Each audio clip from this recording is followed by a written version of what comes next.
In the canyons of downtown Houston, home to the country's energy giants, a sense of gloom surrounds this one. Only months ago, it was the mightiest of them all. Now Enron answers the phone with this recorded message.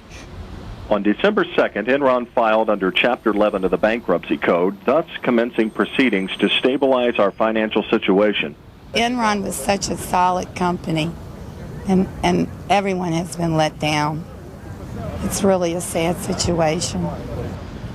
For the stunned employees sent packing last week, Enron once meant a golden future. Now they've seen their jobs and much of their retirement savings vanish in a corporate meltdown they can't quite comprehend. How it fell this fast, this far, it's unbelievable. It's just appalling, it's shocking, it's unbelievable, and it takes a while for that realism to sink in. In 1985, when it started, Enron's business was simple enough. It owned and operated pipelines for oil and gas. Soon it was buying up power plants around the world. I'll sell you 108 now. But as government deregulated the energy business, Enron evolved into a major commodity trader. Not only oil, gas, and electricity, but everything from water to space on the internet. Enron rocketed to number 7 on the Fortune 500 list. Wall Street swooned. Analysts helped send the stock flying. Enron was an enormously successful company in the 1990s. Rebecca Smith has covered the rise and fall of Enron for the Wall Street Journal. It led the list of the most innovative, most admired companies for several years running. It was regarded as an absolutely stellar performer. So too was Enron's chief executive, Jeff Skilling. But when he suddenly resigned in August, Wall Street got nervous. If there's anything the market doesn't like, it's not knowing the reasons why a CEO would leave, and particularly given that Jeff Skilling is a very formidable person. I don't know that he ever met a person who he thought was smarter than he is. He'd spent many years working his way to the top, and for someone of his caliber to quit in a span of 6 months raised many questions. In October, Enron's statement of earnings raised even more questions. $1.2 billion of equity had mysteriously vanished. Enron's stock price, which had reached a high of nearly $90 a share, fell off a cliff down to a low of 26 cents. It wasn't simply that Enron reported that it took $1 billion hit to equity. It was also that it appeared to be trying to hide that hit initially.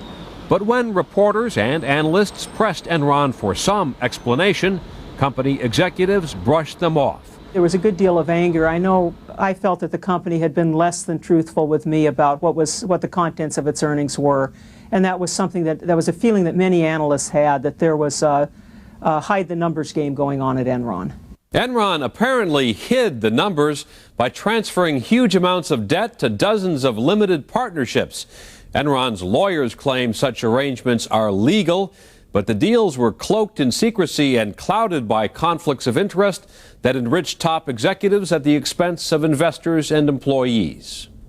Hello, I wish you all a happy holiday season, and thank you for coming. That's all his lawyer would let Enron's former chief financial officer say this afternoon at a news conference to dispel rumors he'd fled the country.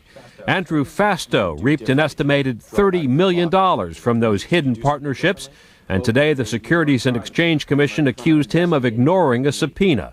But Arthur Levitt, the former SEC chairman, says there is plenty of blame to go around. If you look at the cast of characters involved here, it wasn't merely the company, its bankers, and the analysts. We also have the accountants, and we have the board, who have their own share of responsibility. What did he know? When did he know it? And why didn't we? Today, as Congress began hearings, executives from Enron declined to appear. But the head of the company's accounting firm testified that Enron withheld critical information. It appears important information was not revealed to our team. We have notified the audit committee of possible illegal acts within the company. And even the accountants, supposedly independent auditors, had a potential conflict, $52 million in fees last year. And there were other conflicts as well. Some members of the board were receiving contributions from Enron for their own favorite philanthropy. Other members of the board and the audit committee were receiving consulting contracts. Now, was this truly an independent board?